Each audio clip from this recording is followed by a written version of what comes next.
Star Wars Episode 9, The Rise of Skywalker, was once again directed by J.J. Abrams and is the finale of the much-talked-about sequel trilogy. In this film, Kylo is on a mission to do a thing, Rey and the rest of the Resistance are also doing a thing, and the Emperor is in the movie doing a thing. And that's all I can say without spoiling anything. So what did I think of The Rise of Skywalker? Well, I have very mixed feelings on this movie. It's certainly not a movie that I hate, and it's definitely not a film that is as bad as I'm sure you will hear from multiple people and see very clickbaity headlines and things that make you want to get mad. I wasn't upset by this movie even in the slightest. But what bothered me the most about this movie is that the story is so messy. It's got a very convoluted opening. The first 30 to 40 minutes of this movie require so much explaining and catching up, which is very unnecessary. Return of the Jedi took place very far after Empire Strikes Back. And although you need some catching up to understand that Luke is suddenly this really powerful Jedi that he wasn't at the end of Empire Strikes Back, you kind of understand that in just one action. When he chokes those Gamorrean guards in Jabba's palace, you're like, oh shit, this dude means business. This movie has to explain quite a bit, and it makes the first act of the film quite boring. They're also, unfortunately, very chained to the fact that Carrie Fisher has passed away, and they're trying to conclude Leia's story. So they have to use footage that they shot in The Force Awakens that was unused, and other bits and pieces of unused footage to craft some kind of a performance. I can't really blame them for that. I imagine that was a really, really tough challenge. And they actually pull it off fairly well, even though you're aware of it. I feel like in the future, if you're watching this movie like 20, 30 years from now and you had no idea that Carrie Fisher had passed, you might notice something weird about the way her character looks inserted in scenes, but I don't really think it would be something that apparent to you. So I have to praise them for finding a way to have Leia involved in this conclusion without botching it. Naturally, the movie is stunning to look at. J.J. Abrams and Dan Mindel, his director of photography, have made a beautiful looking film. There's action sequences that are so exciting to look at, they really leap off the screen, namely a lightsaber fight on top of some wreckage amongst a raging ocean. But that leads me into my other issue with the movie, and that's that it can feel sometimes like spectacle for spectacle's sake. You're looking at something jaw-dropping, you're looking at something that's visually arresting, but you don't really feel anything behind it. The emotion just isn't there. It reminds me of the finale of The Phantom Menace. I love the Darth Maul lightsaber fight. I still watch it from time to time. It's really exciting, and John Williams' Duel of the Fates music is fucking awesome. The issue is that I just don't care about Obi-Wan, Qui-Gon, and Darth Maul fighting. There's nothing emotionally interesting about this battle, it just looks awesome. That's what a lot of this movie felt like to me. Everything they do with Kylo Ren in this movie, I was a fan of. I think that Adam Driver is excellent as his character, and as far as this sequel trilogy goes, he's the most fascinating character in it. And they explore him pretty deeply in this movie, and that was something that was very satisfying to me. They also attempt to find reasons for why Rey is as powerful as she is. They try to give her some more training and try to get you on her side a little more in this movie, because I like this character a lot, and I like Daisy Ridley quite a bit as the character. I think they had excellent setup for things in The Force Awakens. But then The Last Jedi, a film that, by the way, I still like, despite many people telling me that I shouldn't like it.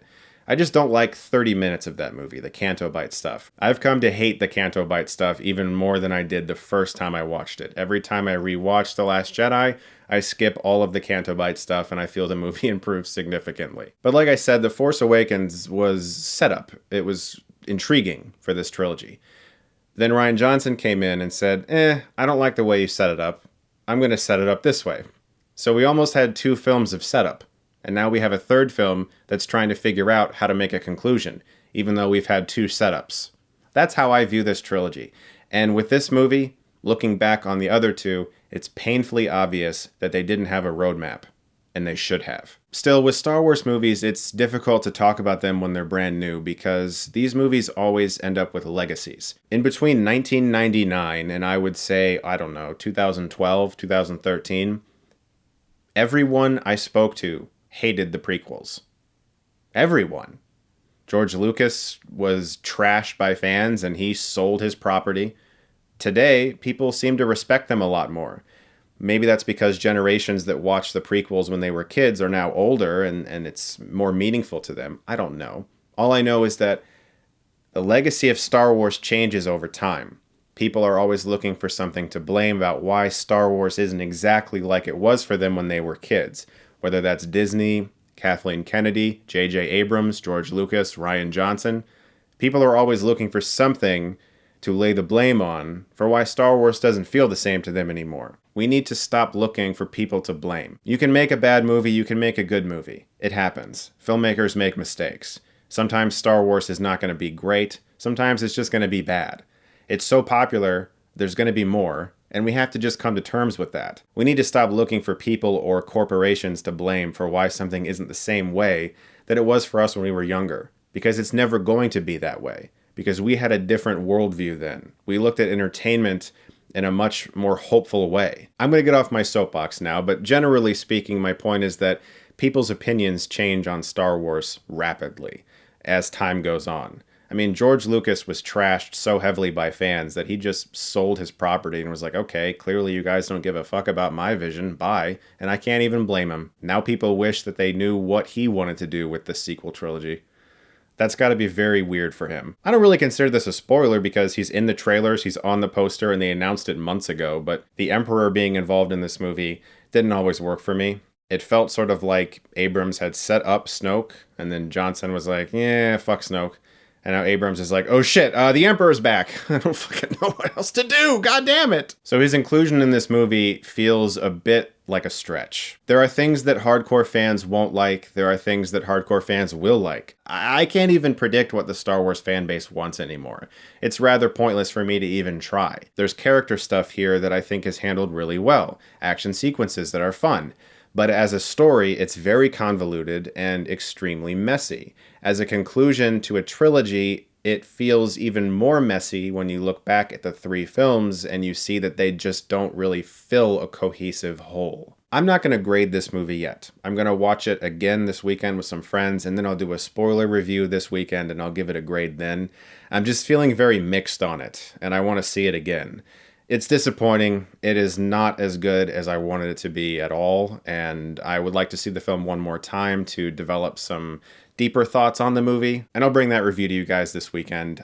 Do see the film as a Star Wars fan. It's obviously worth seeing to watch this conclusion take place, and there are moments in the movie that are worth seeing on the big screen for sure. There are scenes that I thought were really great. There's just so much in this film that didn't work for me, unfortunately. Guys, thank you so much as always for watching. Look forward to more reviews very soon, and if you like this, you can click right here and get Stuckmanized.